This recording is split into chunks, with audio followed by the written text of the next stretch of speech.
আসসালামু আলাইকুম। হাইকোর্টের রায়ে রাজনৈতিক দলের নিবন্ধন বাতিল, এটাই ইতিহাসে প্রথম। মানে হচ্ছে যে ইতিহাসে প্রথম আপনার হাইকোর্টের রায়ের মাধ্যমে কোনো রাজনৈতিক দলের নিবন্ধন বাতিল করছে, ঠিক আছে? তো এটা শুধু বাংলাদেশে করছে, পৃথিবীর আর কোথাও করা হয়নি। জামাত ইসলাম নিবন্ধন শুনানিতে প্রধান বিচারপতি সৈয়দ রেফাত আহমেদ বলেছেন, হাইকোর্টের রায়ে রাজনৈতিক দলের নিবন্ধন বাতিল ইতিহাসে এটাই প্রথম।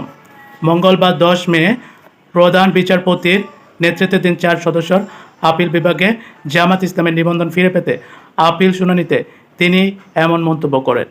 এদিন আদালতে আবেদনের পক্ষে শুনানি করেন সিনিয়র আইনজীবী এহসান এস সিদ্দিকী ও আইনজীবী শিশির মনির। আর ইসির পক্ষে রয়েছেন আইনজীবী তৌহিদুল ইসলাম।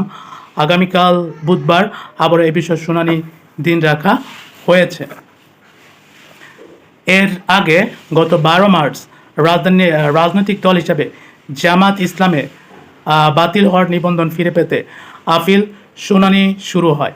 2013 সালের 1 অগাস্ট বিচারপতি এম ইনায়েতুর রহমান ও বিচারপতি কাজী রেজাউল হকের বেঞ্চ এক রিটের রায়ে জামাত ইসলামের নিবন্ধন অবৈধ এবং বাতিল ঘোষণা করে। এই রায়ের উপর স্থগিতাদেশ চেয়ে জামাতের করা আবেদন এই বছর 5 আগস্ট খারিজ করে আপিল বিভাগের চেম্বার আদালত। হাইকোর্টের পূর্ণাঙ্গ রায় প্রকাশিত হওয়ার পর 2018 সালের 29 অক্টোবর জামাত ইসলাম নিবন্ধন বাতিলের প্রজ্ঞাপন জারি করে নির্বাচন কমিশন। তাতে এই দলটি দলীয় প্রতীককে নির্বাচন করার সুযোগ বন্ধ করে দেয়। পূর্ণাঙ্গ রায় প্রকাশিত হলে জামাত ইসলামের আপিল করে শুনানিতে জামাতের মূল আইনজীবী উপস্থিত না থাকায় 2023 সালের 29 নভেম্বর প্রধান বিচারপতি ওবায়দুল হাসানের নেতৃত্বে 6 বিচারকের আপিল বেঞ্চ এই আপিল খারিজ করে দেয়। আওয়ামী লীগ সরকারের শেষ সময়ে বৈষম্য বিরোধী ছাত্র আন্দোলনের সহিংসতার অভিযোগে জামাত ইসলামকে নিষিদ্ধ করা হয়। আওয়ামী লীগ সরকারের পতনের পর পরিবর্তন হওয়া সে আপিল পুনর্জীবনের আবেদন করে জামাত ইসলামের পক্ষ থেকে এবং সেই আবেদনের প্রেক্ষিতে অন্তর্বর্তীকালীন সরকার দায়িত্ব নেওয়ার পর জামাতের আবেদনে সেই নিষেধাজ্ঞা তুলে নেওয়া হয়। দর্শক, আপনারা বিস্তারিত নিউজটা শুনলেন। তো এখানে আমার কথা হয়েছে যে আমি যদি কথা বলি হয়তো বা অনেকের কাছে আমার কথাগুলো ভালো লাগবে, অনেকের কাছে লাগবে না, এটি স্বাভাবিক।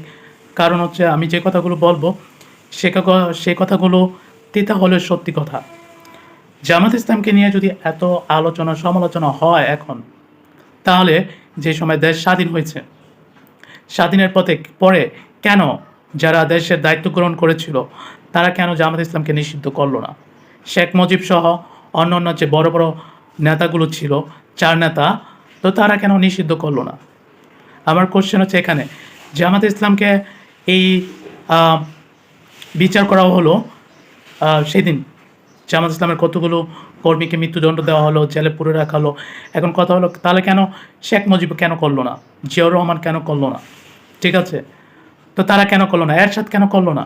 কিন্তু শেখ হাসিনা এসে কী করলো, যে তাদেরকে ফাঁসিতে দিল। ওকে, হয়তো বা এতে অনেকে খুশি হয়েছেন, অনেকে বেজার হয়েছেন, ঠিক আছে। তো আবার অনেক থেকে শুনি যে জামাতের যারা কর্মী আছে, তো তারা নাকি যাদেরকে ফাঁসি দেওয়া হয়েছিল তারা নাকি যুদ্ধ অপরাধীর সাথে জড়িত ছিল না, তাদেরকে রাজনৈতিক হিংসার বশীভূত হয়ে শেখ হাসিনা এই কাজটা করেছে। এখন যাই হোক না কেন, যেহেতু আমরা সেই সময় ছিলাম না, আমরা অনেক কিছু অন্যের কাছ থেকে শুনেছি, অনেক কিছু আমরা ইতিহাস থেকে জেনেছি। তো যদি এতটাই প্রয়োজন ছিল তাহলে কেন বঙ্গবন্ধু তাদেরকে ফাঁসিতে লটকালো না? হ্যাঁ, আর এখন যেহেতু জামাত ইসলাম রাজনীতির করার সুযোগ দিয়েছিল, তখন তারা যারা বড় বড় নেতা ছিল, হ্যাঁ, বর্তমান নেতারা তো আর আগের সেই নেতাদের থেকে বেশি ক্ষমতাশীল ছিল না। কারণ তারা পাকিস্তানের মতো এমন একটা দল, এমন একটা দেশ যেখানে বর্তমানে ভারত 4 দিনের যুদ্ধে নাস্তানাবুদ হয়ে গেছে, সেখানে বাংলাদেশের মতো এত একটা দেশে তারা সবাইকে একত্রিত করে জড়ো করে, ঠিক আছে, হয়তো ভারতের সাহায্য নিয়ে তারপর বাংলাদেশটাকে স্বাধীন করলো। তো তাদের থেকে কি বর্তমানে যারা ক্ষমতা আছে তারা কি তাদের থেকে বড় হয়ে গেল? তারা কেন নিষিদ্ধ করলো না? তখন নিষেধ করলে এই জামাত ইসলাম নিয়ে এত আলোচনা হইতো না। এখন আমরা জামাত ইসলামকে রাজাকার, হ্যাঁ, পাকিস্তানের দালাল, এটা সেটা অনেক কিছু করে গালি দিই। ঠিক আছে, সেটা আপনি দিতে পারেন, স্বাধীনতা এসে আপনার গালি দেওয়ার অধিকার আছে। কিন্তু তাহলে আপনাদের যারা বস ছিল বা আমাদের যারা স্বাধীনতার পদকর্তা ছিল, স্বাধীনতার যারা ঘোষক ছিল, স্বাধীনতার যারা অর্জনের জন্য নিজেদের জীবনকে আত্মত্যাগ করেছিল, তারা কেন নিষেধ করলো না? এখন তো ট্যাগ লাগায় লাভ নাই, ভুলটা তো তারা করে গেছে। তাদের ভুল এখন এই জামাত ইসলামকে এখন আবারও নতুন করে মানে এটা নিয়ে আলোচনা সমালোচনা শুরু হয়েছে। ঠিক আছে, তারা যদি ভুল তখন যদি জামাত ইসলামকে নিষিদ্ধ করে দিত, তাহলে তারা হয়তো বা এই দলটা তারা গঠন করতো না। তো ভুল হচ্ছে আমাদের গোড়ায়। এখন আমরা রাজাকার এটা সেটা বলে তো কোনো লাভ নাই। ঠিক আছে, আর শেখ হাসিনা হিংসার বশীভূত হয়ে দেখেন জামাত ইসলামকে নিষিদ্ধ করতে চাইলো, কিন্তু শেষে কী হইল? শেষে কী হইল? নিজেরাই নিষিদ্ধ হয়ে গেলেন এখন। ঠিক আছে, এই জন্য অতি হিংসা, ক্ষমতার অতি অপব্যবহার এটা কখনোই ঠিক না। কারণ জুলুম যে করবে তার পরাজয় আসবে, আজ না হয় কাল, কাল না হয় পরশু, এটা চিরন্তন সত্য। এবং এটা আমরা যুগে যুগে অনেক ক্ষেত্রে সেটা দেখে আসছি যে যারা জুলুম করে, যারাই ক্ষমতার অতি বড়াই করে, যারাই ক্ষমতাকে বেশি পরিমাণ অপব্যবহার করে, তাদের এক সময় পতন হয়েই যায়, এটা স্বাভাবিক। এখন আওয়ামী লীগকে নিষিদ্ধ করা হয়েছে, মানে এ না যে আওয়ামী লীগ একবার চিরতরে নিষিদ্ধ হয়ে গেছে। আওয়ামী লীগ আবার উঠবে সেটা সবাই জানে, কিন্তু সাময়িক সময়ের জন্য তো আওয়ামী লীগকে অন্তত দমায় রাখা গেছে। যাক, যে জায়গায় জামাত ইসলাম নিষিদ্ধ হওয়ার কথা ছিল সেই জায়গায় তারা নিজেরাই নিষিদ্ধ হয়ে গেল। এটা কিন্তু একটা শিক্ষা, হ্যাঁ, কিন্তু আমি জানি এই শিক্ষা থেকে কেউ শিক্ষা নেবে না। জামাত ইসলামের যারা অপরাধী ছিল তাদের তো তারা শাস্তি দিয়েই দিছে। এখন জামাত ইসলাম যারা নতুন করে হাল ধরছে, হ্যাঁ, তাদের নিবন্ধন বাতিল করার কিছু নাই।